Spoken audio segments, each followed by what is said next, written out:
the Ministry of Infrastructure has announced the start of the road construction along the seaside section from Heritage Park Roundabout to SIPA Junction, beginning this month.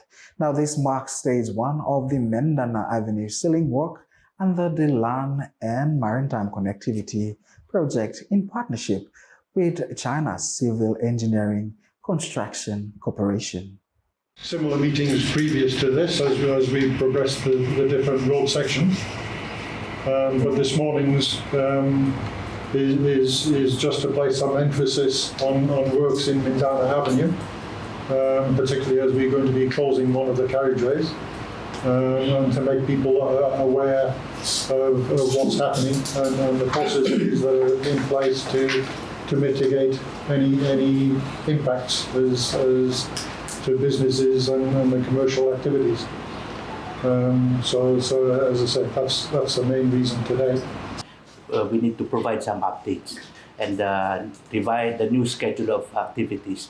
That is the very main purpose of this activity, to provide the stakeholders, to the affected stakeholders, particularly here in from the seaside, from HP Roundabout going to the Commonwealth Junction, of course, seaside and the land side. We call this segment 1 and segment 2, and also to provide them updates, and also to provide a venue for the stakeholders to raise their issues and concerns, and of course for us to collectively identify measures that to mitigate these possible negative impacts, not only to our motorists but also to the business operations in the area.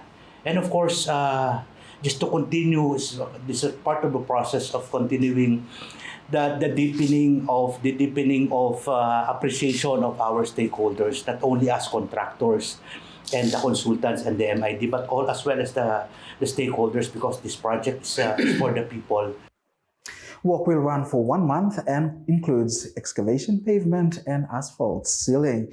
Now, the roundabout will be temporarily closed, with motorists advised to use alternative routes. Now, the ministry urges public cooperation to ensure safety during the works. MID safeguards team. Purposely, MID's role in these consultations is MID is the client, and we have ADB is the donor, and we have the CS, the supervision consultant team. They are the team that supervises the contractor. So our role is to make sure that everything that is asked or required by the donor and the client are held or are in compliance. So the project has a stakeholder engagement plan. So the consultations is under that. So that is a requirement that we have fulfilled this morning. We usually have them on the sections that are active. We usually have the meetings prior to the physical construction, so that we make all the stakeholders, the public, know about what is going to happen. And it is important that they are informed prior to the construction. So MID as the client, and MID has the responsibility of the road. So we are here as a team with the supervisor, consultant, and the contractor as well. So yeah, that's the whole purpose of the meeting this morning, for public consultations with the key stakeholders as well as the public. For the TMP for land side, for the segment 1 from HP Roundabout up to Commonwealth Junction, it will be implemented only for the construction period. After that one, when we transfer to land side, the land side TMP will be used, and the seaside TMP, of course, will not be in use. And also, the signages there will be subject to change depending on the actual situation on site.